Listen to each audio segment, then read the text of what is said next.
നമസ്കാരം. മലയാളി വാർത്തയിലേക്ക് സ്വാഗതം. വെഞ്ഞാറമൂട് കൂട്ടക്കൊലക്കേസിൽ അഫാനെതിരെ നിർണായകമായ മൊഴി നൽകിയതോടെ ഷെമി ഒരു തരത്തിൽ പറഞ്ഞു കഴിഞ്ഞാൽ അന്വേഷണ സംഘത്തിന് ഈ വിഷയത്തിൽ ഒരു റിലീഫ് നൽകിയിരിക്കുകയാണ്. പക്ഷേ ഇതിനിടയ്ക്ക് തന്നെ ഇപ്പോൾ അതായത് ഷെമി അഫാനെതിരെ മൊഴി നൽകിയതോടെ കുറച്ചുപേർ കൂടി തനിക്ക് പണം കിട്ടാനുണ്ട് എന്ന് പറഞ്ഞുകൊണ്ട് ഇപ്പൊ പോലീസ് സ്റ്റേഷനിലേക്ക് നേരിട്ട് എത്തിക്കൊണ്ടിരിക്കുകയാണ്. ഇത്രയും നാൾ പോലും ആരും ഇങ്ങനെ വന്നിട്ടില്ലെന്നാണ് തോന്നുന്നത്. പക്ഷേ ഇപ്പോൾ അത്തരത്തിൽ കുറച്ചുപേരൊക്കെ മുന്നിട്ട് ഇറങ്ങിയിരിക്കുകയാണ്. അപ്പോൾ അതായത് ഈ പോലീസിനെ കുഴക്കിയ ഒരു സംഭവം തന്നെയാണ്. അതായത് ഈ ഇത്രയും ലക്ഷം രൂപ ഇവർ കൊടുക്കാനുണ്ട് എന്ന് പറയുന്നുണ്ട്. പക്ഷെ ഒരാൾ പോലും ഇതുവരെയും ഞങ്ങൾക്ക് പണം കിട്ടാനുണ്ട് അല്ലെങ്കിൽ ഇവർ പണം ഞങ്ങൾക്ക് നൽകാനുണ്ട് എന്ന് പറഞ്ഞ് ആരും രംഗത്ത് വന്നിട്ടില്ല. അപ്പോൾ അത് വലിയൊരു ആശയക്കുഴപ്പമുണ്ടാക്കിയതാണ്. ശരി, എന്നാൽ പിന്നെ ഈ കൊടുക്കാനുള്ളവരൊക്കെ എന്താ പൈസ ആവശ്യപ്പെട്ട് വരാത്തത്? 1-2 രൂപയെന്നല്ലല്ലോ, ലക്ഷങ്ങളല്ലേ. എനിക്ക് തോന്നുന്നു ഇവരെ ആകെ പറഞ്ഞിട്ടുള്ള ലത്തീഫിന് 80,000 രൂപ കൊടുക്കാനുണ്ട്, പിന്നെ ആരും നിന്നും സ്വർണ്ണം വാങ്ങിയിട്ടുണ്ട്, അവർക്ക് കൊടുക്കാനുണ്ട് ഇവര് പറഞ്ഞിട്ടുള്ള അറിവേ ഉണ്ടായിരുന്നുള്ളൂ. മറ്റുള്ളവരാരും അങ്ങനെ മുന്നിട്ട് വന്നിരുന്നില്ല ഇതുവരെ. അപ്പോൾ ഇത്രയും ലക്ഷം കടം വാങ്ങിയ അല്ലെങ്കിൽ അത് കൊടുത്തവർ ഉണ്ടാകുമല്ലോ, അപ്പോൾ അവർക്ക് പണം ഉറപ്പായിട്ട് അവർക്ക് വേണ്ടി വരുമല്ലോ. അപ്പോൾ അങ്ങനെ ആരും രംഗത്ത് വരാത്തത് പോലീസ് നോട്ട് ചെയ്ത ഒരു സംഭവമായിരുന്നു. ഇപ്പോൾ കഴിഞ്ഞ ദിവസം മുതൽ ഷെമി പണം തരാനുണ്ട് എന്ന് പറഞ്ഞ് ചില പരാതികളൊക്കെ പോലീസ് സ്റ്റേഷനിൽ കിട്ടിത്തുടങ്ങി. അപ്പോൾ തീർച്ചയായിട്ടും ഇവർ കടം കൊടുത്തവരൊക്കെ രംഗത്ത് വരാൻ തുടങ്ങിയിരിക്കുകയാണ് പണം ആവശ്യപ്പെട്ടുകൊണ്ട്. അപ്പോൾ തീർച്ചയായിട്ടും ഈ പണം എങ്ങനെ വീട്ടുമെന്നത് ഇപ്പോൾ അബ്ദുൾ റഹീം മാത്രമേ ഉള്ളൂ അല്ലേ. അപ്പോൾ എങ്ങനെ ഈ കടം വീട്ടും എന്നൊരു ആശങ്ക കൂടി ഇപ്പോൾ ഉടലെടുക്കുകയാണ്. അബ്ദുൾ റഹീമിനെ സംബന്ധിച്ച് വലിയൊരു വെല്ലുവിളിയായിരിക്കും. അബ്ദുൾ റഹീം ഈ അഫാൻ പറയുന്നുണ്ട് 65 ലക്ഷത്തിനു അടുത്ത് അവർക്ക് കടമുണ്ട് എന്നാണ് അഫാൻ ആദ്യം മൊഴി നൽകിയത്. പക്ഷേ തങ്ങൾക്ക് അത്രയും കടമില്ലെന്നാണ് റഹീം ആവർത്തിക്കുന്നത്. ഇപ്പോൾ കഴിഞ്ഞ ദിവസം ഷെമി പറഞ്ഞത് 35 ലക്ഷം രൂപ, അതായത് റഹീം അറിയാതെ കടമുണ്ട് എന്നാണ്. അപ്പോൾ ഇത് എന്തിനൊക്കെ വിനിയോഗിച്ചു എന്നുള്ളത് ഷെമി തന്നെ ആ മറുപടി ഇനി എന്തായിരുന്നാലും അന്വേഷണ സംഘത്തോട് പറഞ്ഞേ പറ്റത്തുള്ളൂ. അക്കൂട്ടത്തിലാണ്. കൂടാതെ ഡയറിയിലൊക്കെ ഇവർ എഴുതിയിരുന്നില്ലേ ആർക്ക് പണം കൊടുക്കാറുണ്ട്. ചിലപ്പോൾ പോലീസ് ഈ പറഞ്ഞ ഡയറിയിലെ വിവരങ്ങളൊക്കെ വിശദമായി അന്വേഷിച്ച ശേഷം അവർ ഈ സാമ്പത്തിക പ്രശ്നത്തെ കുറിച്ച് അന്വേഷണം നടത്തുകയാണ് ഒരു സംഘം തിരിഞ്ഞ്. അപ്പോൾ ആ സംഘം തന്നെ ഇതിലുള്ളവരെ ഉൾപ്പെടുത്തി മൊഴിയൊക്കെ എടുത്തിട്ട് അവരെ കൊണ്ട് ചിലപ്പം മേ ബി പരാതിയൊക്കെ എഴുതി വാങ്ങിച്ചതായിരിക്കാം. അതായത് ഈ ഡയറിയിലെ എല്ലാ കടബാധ്യതകളെ കുറിച്ച് എഴുതിയിട്ടുണ്ടെന്ന് ഷെമി തന്നെ പറഞ്ഞിരുന്നു.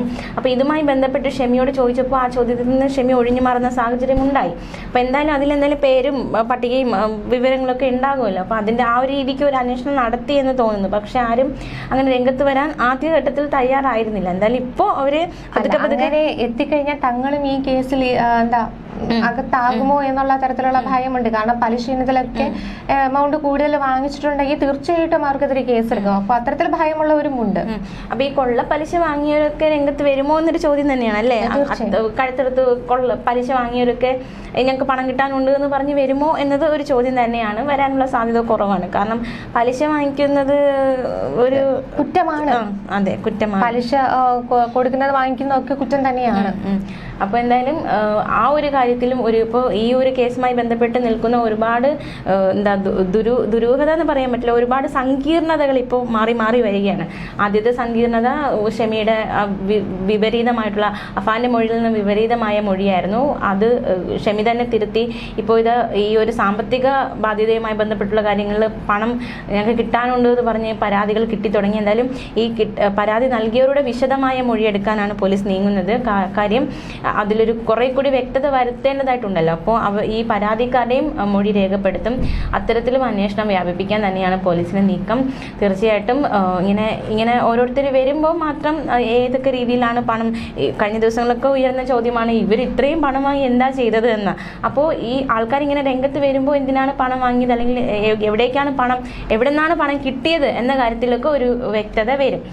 കൂടാതെ കഴിഞ്ഞ ദിവസങ്ങളിലൊക്കെ ഷെമി തന്റെ നിലപാടൊക്കെ മാറ്റി പറഞ്ഞിട്ടുണ്ടായിരുന്നു. ആദ്യം പറഞ്ഞിരുന്നത് താൻ കട്ടിൽ നിന്ന് തന്നെയാണ് വീണത്, താൻ 2 വട്ടം 3 വട്ടം ഇങ്ങനെ നിലത്തേക്ക് വീഴുകയായിരുന്നു എന്നൊക്കെയാണ് പറഞ്ഞത്.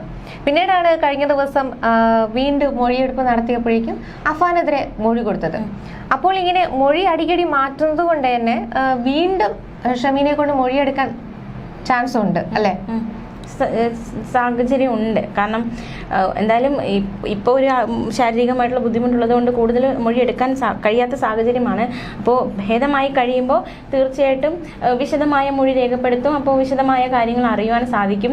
എന്തായാലും ഇപ്പോൾ ഷെമിയുടെ അവസ്ഥ ഇപ്പോൾ ആരോഗ്യപരമായിട്ട് ഭയങ്കര ബുദ്ധിമുട്ട് നേരിടുന്ന വിവരങ്ങളൊക്കെ പുറത്തു വരുന്നുണ്ട്. എന്താണ് ഷെമിയുടെ കഴുത്തിന് ഇപ്പോഴും സ്വാധീനമില്ല, പിന്നെ വിറയലൊക്കെ ഉണ്ട്, പതുക്കെ ബോധം വീണ്ടെടുത്ത് വരുന്നു എന്നൊക്കെയാണ് റിപ്പോർട്ടുകൾ വരുന്നത്. കാരണം എഴുന്നേറ്റ് നടക്കാൻ തന്നെ കഴിയില്ല. റഹീം തന്നെ പറഞ്ഞിട്ടുണ്ടായിരുന്നു ഏകദേശം ഒരു 9-10 മാസം എടുക്കും പൂർണ്ണ ആരോഗ്യവതിയായി വരാൻ. അപ്പോൾ കിടക്കയിലാണ്. മൂന്ന് പേരുടെയൊക്കെ സഹായത്തോടെ മാത്രമേ ഷെമീനയ്ക്ക് കട്ടിൽ നിന്ന് പോലും എഴുന്നേക്കാനോ നിലത്തേക്ക് കാലങ്ങനെ വലിയ സ്വാധീനത്തോടെ കുത്താനൊന്നും കഴിയില്ല. അപ്പോൾ അത്തരത്തിലൊക്കെ ശാരീരികമായ ബുദ്ധിമുട്ടുകളുണ്ട്. അതുമാത്രമല്ല ആഹാരം ലിക്വിഡ് പരുവത്തിലാണ് കൊടുത്തുകൊണ്ടിരിക്കുന്നത്. അപ്പോൾ അത് ഇറക്കാനൊക്കെ കുറച്ച് പാടാണ്, കാരണം കഴുത്തിന് സ്വാധീനമൊന്നുമില്ല. അപ്പോൾ ആ ശരീരമൊക്കെ വിറയ്ക്കുന്നുണ്ട് എന്നൊക്കെയാണ് അവിടെ പരിചരിക്കുന്നവർ പറയുന്നത്. അപ്പോൾ അത്തരത്തിൽ പല ശാരീരിക ബുദ്ധിമുട്ടുകളും ഷെമി ഇപ്പോൾ നേരിട്ടുകൊണ്ടിരിക്കുകയാണ്. അതിനിടയ്ക്ക് തന്നെയാണ് ഘട്ടം ഘട്ടമായി അന്വേഷണ സംഘം എത്തി മൊഴികൾ രേഖപ്പെടുത്തുന്നത്.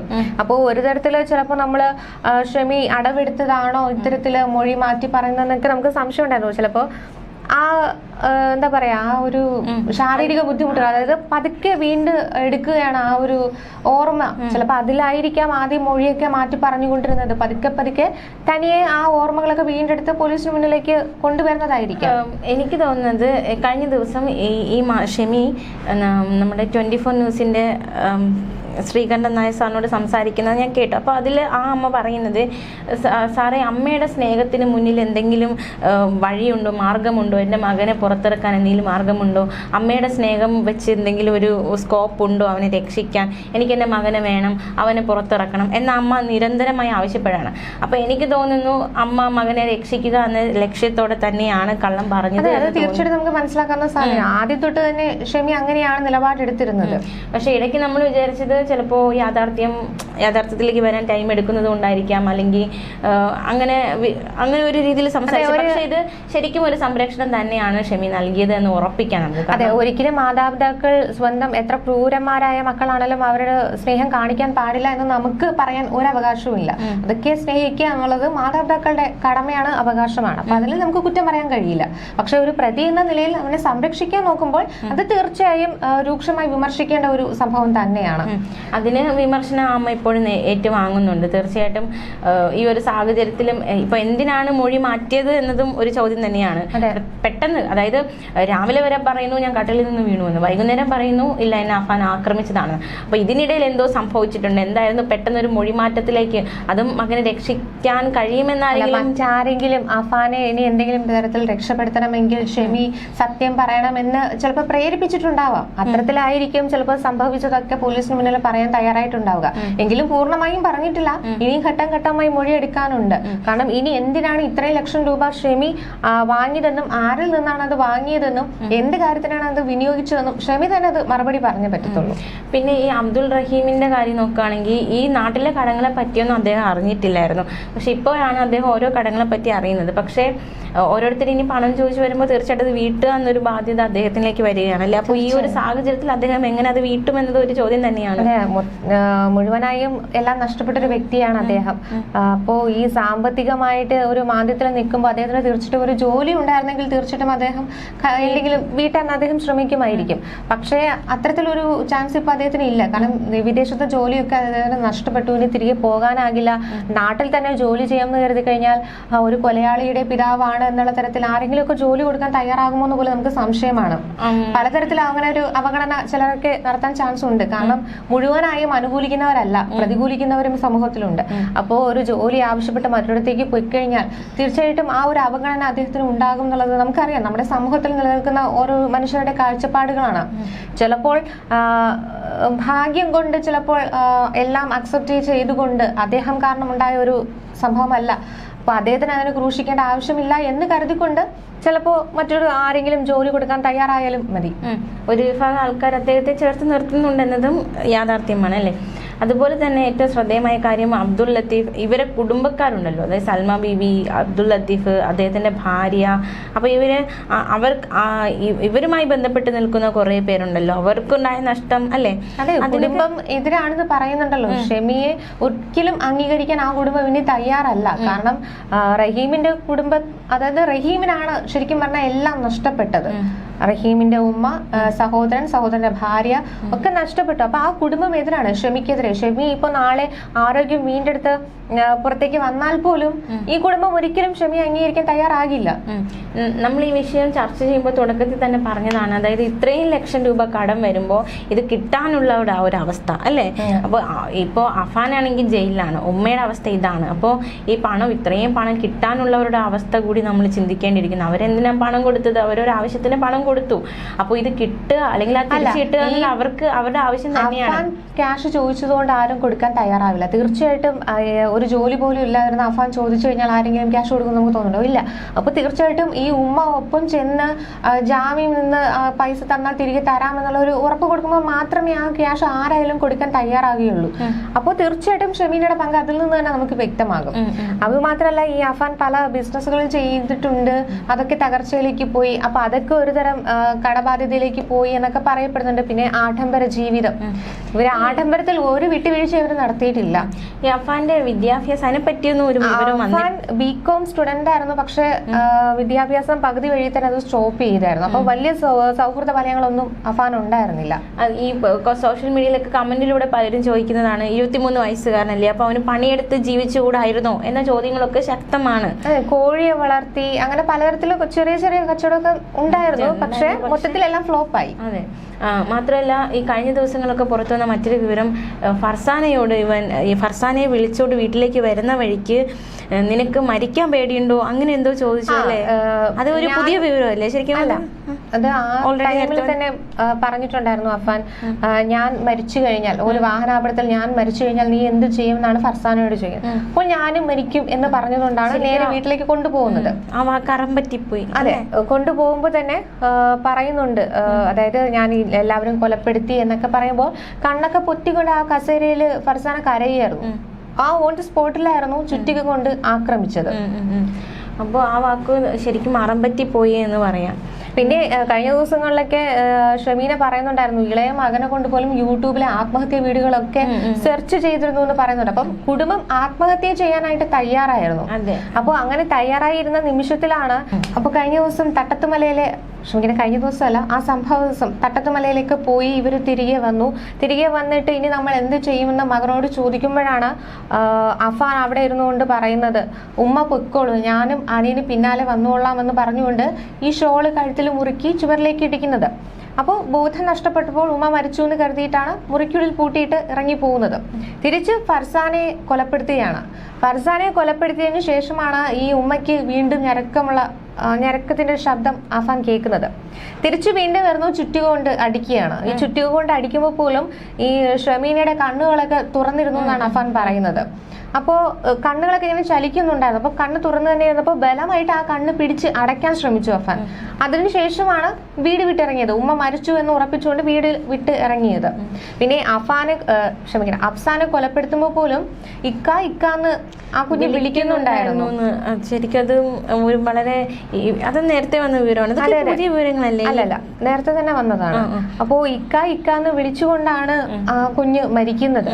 അപ്പോ ഈ അഫ്സാനോട് എല്ലാവരും കൊലപ്പെടുത്തിയ രീതിയൊക്കെ പറയണം, ഉമ്മ പോയി, ഇനി നീയും പൊക്കോ, പിന്നാലെ ഞാനും വരാമെന്നാണ് അനിയനോട് പറഞ്ഞത്. അതിനുശേഷമാണ് ഈ വീടിനുള്ളിലെ TV ഓണാക്കി ശബ്ദം കൂട്ടി വെച്ചിട്ട് ചുറ്റിക കൊണ്ട് അടിക്കുന്നത്. അങ്ങനെ അനിയൻ പിടഞ്ഞു മരിക്കുന്നത് കണ്ടുകൊണ്ട് ഈ ഉമ്മാനെ കണ്ണ് ബലത്തോടുകൂടി അടച്ചതിന് ശേഷം അനിയന്റെ അടുത്ത് വന്ന് ഒരു അരമണിക്കൂറോളം ഇരുന്ന് കരഞ്ഞതിന് ശേഷമാണ് ഈ വസ്ത്രം മാറി കുളിച്ചുകൊണ്ട് സ്റ്റേഷനിലേക്ക് പോയത്. അപ്പൊ 3 കേസുകളിലായിട്ടുള്ള അന്വേഷണമൊക്കെ പുരോഗമിക്കുകയാണ്. അപ്പൊ ഇനി കുറ്റപത്രം ഉടൻ തന്നെ തയ്യാറാക്കുമെന്നാണ് അറിയാൻ സാധിക്കുന്നത് അല്ലേ? അതെ, ഇനി മുന്നോട്ടുള്ള നടപടി പ്രതിയെ കോടതിയിലൊക്കെ ഹാജരാക്കേണ്ടതായിട്ടുണ്ട്. എനിക്ക് തോന്നുന്നു ഈ അഫാനെ രക്ഷിക്കാൻ ആരും ശ്രമിക്കുമെന്ന് തോന്നുന്നില്ല. റഹീം ഒരിക്കലും ശ്രമിക്കില്ല. റഹീം ഒരിക്കലും ജാമ്യം നിൽക്കുകയോ മോനെ കാണാൻ ശ്രമിക്കുകയോ ചെയ്യില്ല എന്ന് റഹീം ആവർത്തിച്ച് പറയണ്ട. അത് റഹീമിന്റെ ഉറച്ച വാക്ക് തന്നെയാണ്. അത് നമുക്ക് മനസ്സിലാക്കാം ആ പിതാവിന് എത്രത്തോളം വേദനയാണെന്നുള്ളത്. ഗൾഫിൽ നിന്ന് വന്നതിന് ശേഷം കാണുന്നത് പോലും കഴിഞ്ഞ ദിവസത്തെ തെളിവെടുപ്പിനിടെയാണ്. അപ്പോ ഒരു കൊലപാതകി എന്ന നിലയിൽ മകൻ ജീപ്പിനുള്ളിൽ ഇരിക്കുന്ന, തല കുമ്പിട്ടിരിക്കുന്നത് ഏതൊരു പിതാവിന്റെ ഉള്ളിൽ വയ്ക്കുന്ന ഒരു കാഴ്ച തന്നെയാണ്. മകനെ അങ്ങനെ ആകണമെന്ന് കരുതിയ ഒരു പിതാവല്ല അദ്ദേഹം. അപ്പൊ റഹീമിന്റെ ഭാഗത്തു നിന്ന് അഫാനെ രക്ഷിക്കാൻ ഒരു വക്കീലിനെ ഇറക്കുക അല്ലെങ്കിൽ കോടതിയിൽ അങ്ങനെ ഒരു നീക്കം നടത്തുക എന്ന ഒരു കാര്യം ഉണ്ടാകുമെന്ന് തോന്നുന്നില്ല അല്ലേ? അത് മാത്രമല്ല, റഹീമിന് വേണ്ടിയിട്ട് വന്ന ഒരു വക്കീലിനെ രാഷ്ട്രീയപരമായിട്ടുള്ള ചില കാര്യങ്ങൾ കൊണ്ട് ആ വക്കീൽ വക്കാലത്തിൽ നിന്ന് പിന്മാറുന്ന ഒരു സാഹചര്യം ഉണ്ടായി. അപ്പോൾ കോടതിയിൽ എത്തുമ്പോൾ അഫാന് വേണ്ടിയിട്ട് വാദിക്കാൻ ആരെങ്കിലും വേണ്ടേ? അപ്പോൾ അതിന് വേണ്ടിയിട്ട് സ്വയമേ ആരെങ്കിലും ഇറങ്ങാൻ സാധ്യതയുണ്ടോ? കോടതി തന്നെ വാദിക്കാനായിട്ട് ആരെങ്കിലും ഏർപ്പാടാക്കും. അപ്പോൾ അഫാന് വേണ്ടി വാദിക്കാനും ആളുണ്ടാകും. അപ്പോൾ ഇനി എങ്ങനെയാണ് പലരും ആളൂർ എവിടെയാണെന്നാ ചോദിക്കുന്നത്. കാരണം ഇങ്ങനെ പല ക്രൈമുകൾ വരുമ്പോൾ ആളൂർ എവിടെയാണെന്ന ചോദ്യം ആദ്യം ഈ ഒരു കേസിലും ആ ഒരു ചോദ്യം ഉയരുന്നുണ്ട്. ആളൂര് അഫാനെ രക്ഷിക്കാൻ ഇറങ്ങുമോ? കാരണം അദ്ദേഹം ഒരു ക്രൈം ആളാണല്ലോ. അപ്പോൾ അഫാനെ രക്ഷിക്കാൻ ആളൂർ ഇറങ്ങുമോ എന്നൊരു ചോദ്യമൊക്കെ ശക്തമാകുന്നുണ്ട്. എന്തായാലും അഫാനെ രക്ഷിക്കാൻ അല്ലെങ്കിൽ അഫാന് വേണ്ടി വാദിക്കാനായി എത്തിയ വക്കീൽ വക്കാലത്തൊഴിഞ്ഞ് പിന്മാറുകയുണ്ടായി. ഇനി അഫാന് വേണ്ടി അടുത്ത് ആരായിരിക്കും വക്കീൽ ഇറങ്ങുക എന്നതും ഒരു ചോദ്യം തന്നെയായിട്ട് അവശേഷിക്കുകയാണ്. എന്തായാലും വരും ദിവസങ്ങളിൽ നമുക്ക് ആ ഒരു വിവരങ്ങളൊക്കെ വരും ദിവസങ്ങൾ അറിയാൻ സാധിക്കും. എന്തായാലും അഫാനെ കഴിഞ്ഞ ദിവസം തെളിവെടുപ്പൊക്കെ പൂർത്തിയാക്കി, മാത്രമല്ല ചോദ്യം ചെയ്യലൊക്കെ പൂർത്തിയാക്കി പൂജപ്പുര സെൻട്രൽ ജയിലിലേക്ക് മാറ്റിയിരിക്കുകയാണ്. ഇപ്പോൾ പൂജപ്പുര സെൻട്രൽ ജയിലാണ് അഫാൻ ആയിരിക്കുന്നത്. ഇനി അന്വേഷണം മുന്നോട്ട് പോകുന്നു. കുറ്റപത്രം സമർപ്പിക്കേണ്ടതായിട്ടുണ്ട്. മറ്റ് നിയമ നടപടികളിലേക്ക് വരും ദിവസങ്ങൾ അന്വേഷണ സംഘം കടക്കും.